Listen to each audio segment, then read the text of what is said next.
Welcome CRM crew, my name is Nick and in today's quick tutorial I'm going to be explaining how to use files in Salesforce CRM. So once you log into Salesforce, of course you come to the home screen.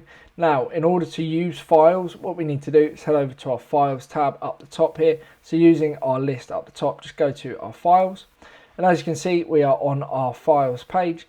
And this is where we can go ahead and manage files inside of our Salesforce system. So this allows us to upload files from our computer onto the system for other users inside of the system to then access and use. So in order to upload a file, all you need to do is go to the upload file button on the right hand side here. Press that, you'll then get a pop-up menu like I'm sure you're very familiar with, where you can select anything from the computer to then go ahead and upload. So not only that, we've also got a few tabs on the left hand side here, as I'm sure you can see. We've got owned by me, so these are any files that you've uploaded personally. You've got shared with me, so these are any files that have been shared with you but uploaded by another user and then shared by that user.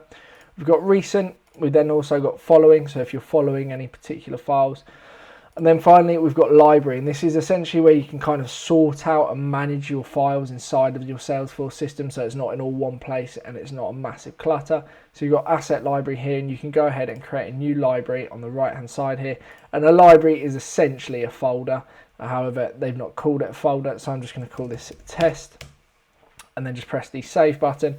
And as you can see here, we've now created a new library where we can go ahead and then once we're in the library, add folders. So it's like a folder in a folder, but they've not called it that for some reason. So you can create folders inside of the libraries, but essentially it's the same thing. So once you've done that, you can move using the drop down menu on the right hand side. You can delete records and things like that as well. So hopefully that has given you a good insight on how to use files in your Salesforce CRM system. I hope this video has clearly explained how to use files in Salesforce CRM. If you do have any further questions, please drop me an email. My details are in the description below. Otherwise, thank you very much for watching, and I'll see you shortly in the next video. Thank you and goodbye.